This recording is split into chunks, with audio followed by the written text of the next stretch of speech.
Student, you have seen in the previous paper many MCQs were repeated and many CRQs were repeated from the past paper. This is again 2023 paper in which we have to discuss few questions.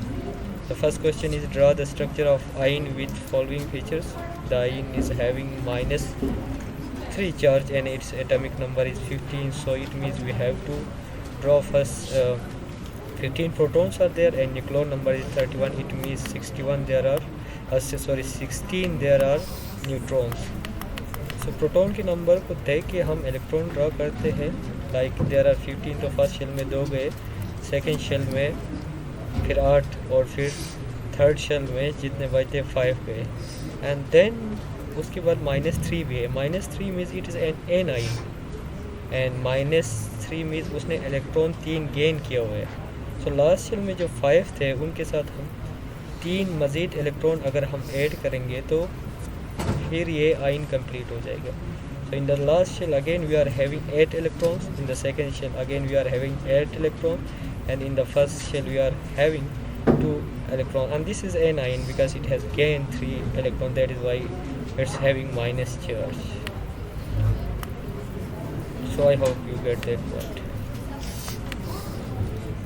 Now coming towards the next question, just you have to complete the following blanks with reference to the physical properties of the elements that is level. Like chlorine का order के बारे में पूछा है, bromine का physical state at room temperature and then iodine का colour के बारे में. सो पंजन कलर है, ऑर्डर है सॉरी इसका, और फिर physical state at room temperature liquid में होता है bromine, and the colour of iodine is purple black. These are the some of the physical properties of halogens. These are group 7 elements और ये halogens है जो कि सॉल्ट के साथ मेटल के साथ मिलते हैं तो हमेशा सॉल्ट फॉर्म करते हैं.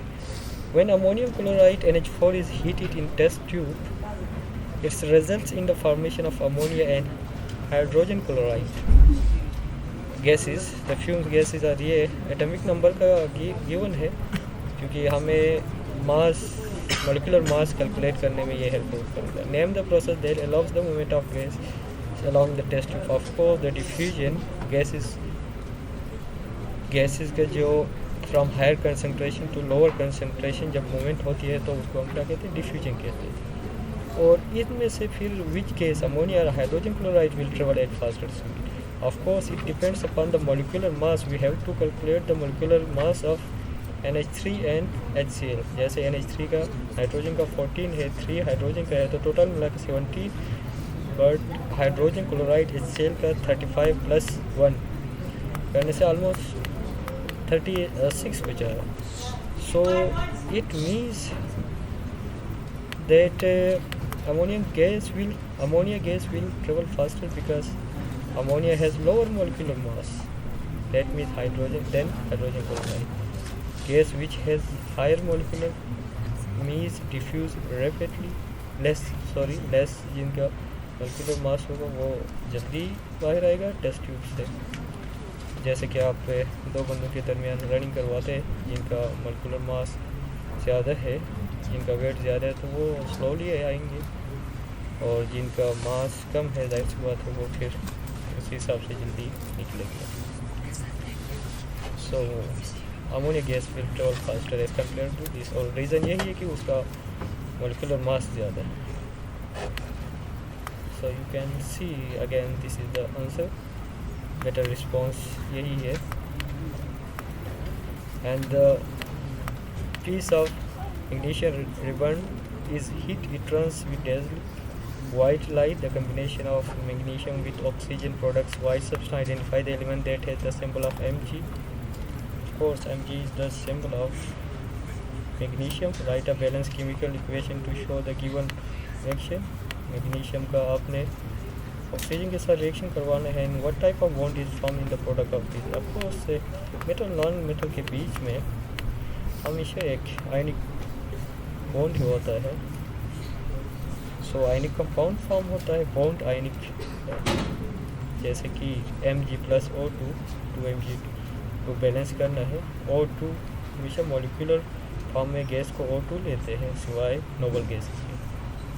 सो Mg is a metal, non metal के बीच में अगेन आयनिक कंपाउंड फॉर्म हुए and this is all about this question. So coming towards the next question, that is very important question.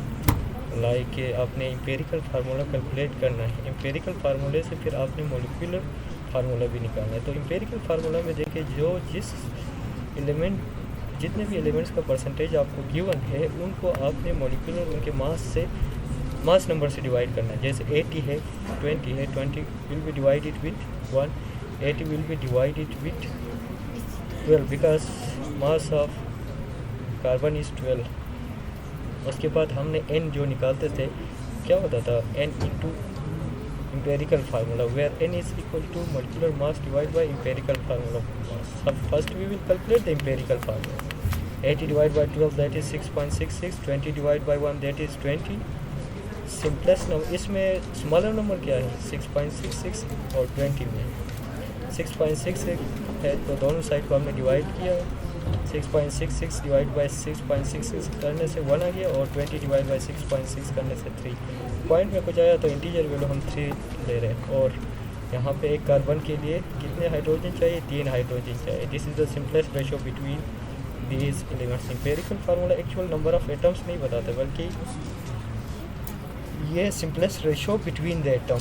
1 carbon need 3 hydrogen you can say.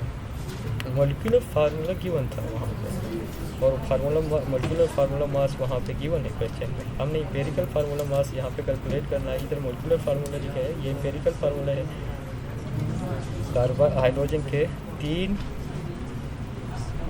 Atom से सो 1 into एक का मास 1 है, 1 into 3 एक carbon का 12 है सो 15 and then ये 30.07 जो था ये मॉलिक्यूलर मास है. Molecular mass divide by empirical formula mass जो ऊपर कैलकुलेट किया डिवाइड करने से आपके पास n आ जाता था 2.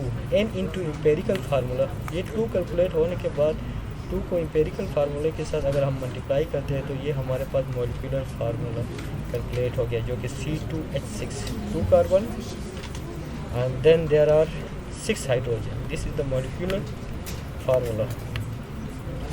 कमिंग टुवर्ड्स नेक्स्ट क्वेश्चन, जितने भी आपको एलिमेंट्स दे दे हाइड्रोजन कार्बन फिर ऑक्सीजन भी देते इसी तरह सिमिलर रेशो के बीच में आप निकाल देना. You have a solution of copper sulphate in water. ठीक है, describe why technique of filtering copper sulphate solution will not. देखिए कॉपर सल्फेट अगर वाटर के अंदर है तो होमोजीनियस सोल्यूशन है. होमोजीनियस सोल्यूशन है तो फिर उसको फिल्टर के थ्रू अलग तो नहीं करेंगे. तो फिर क्या करना पड़ेगा, उसको क्रिस्टलाइजेशन के थ्रू उसको सुपर सैचुरेटेड सोल्यूशन बनाएंगे. सुपर सैचुरेटेड में सॉल्यूट ज़्यादा होते थे as compare to solvent. The technique of filtering copper sulphate will not work because the whole solution will pass through the filter paper because of its homogeneous compound. देखिए उनको अलग करना आसान काम नहीं है. So I will try the crystallization and because crystallization method के through हम क्या करेंगे कॉपर सल्फेट को थोड़ा सा ज़्यादा उसमें ऐड करेंगे. ऐड करने के बाद फिर अगेन उसको क्या करेंगे हीट अप करेंगे. हीट अप करते हैं तो वो सुपर सैचुरेटेड जो बन गया है उसमें से उसको मज़ीद हीट करेंगे तो वाटर वहाँ से निकलेगा और वहाँ पे जो हमारे पास वाटर कुछ तो बचता है. सो अगेन हम फिल्टर करेंगे तो हमारे पास जो सॉल्यूट है those will be more as compare to the solvent. So filter paper के थ्रू हम उसको कूल डाउन करने के बाद फिल्टर पेपर के थ्रू हम उसको गुजारेंगे तो फिर वहाँ से वो सॉलिड पार्टिकल्स अलग होंगे. यही कहा गया है यहाँ पे भी. देखिए we observe the maximum concentration level of solution that will stop heating it and help to cool down. Then some particles will set down in the bottom of concentration. We will filtrate it from the filter paper. The homogeneous solution will pass from the crystals of CuSO4 will remain on the surface of filter paper. यही मैं कह रहा था कि उसमें CuSO4 को ज़्यादा add करने के बाद और सुपर सैचुरेटेड बनाने के बाद फिर हीट अप करने के बाद फिर कूल करने के बाद फिर फिल्टर पेपर के थ्रू आप इसको अलग कर सकते हैं. So this was many question we have discuss. These are very important questions. Again consider the dot and cross structure of compound given है. देखिए कैल्शियम हमें नज़र आ रहा है उसके साथ फ्लोरीन है तो अगेन दिस इज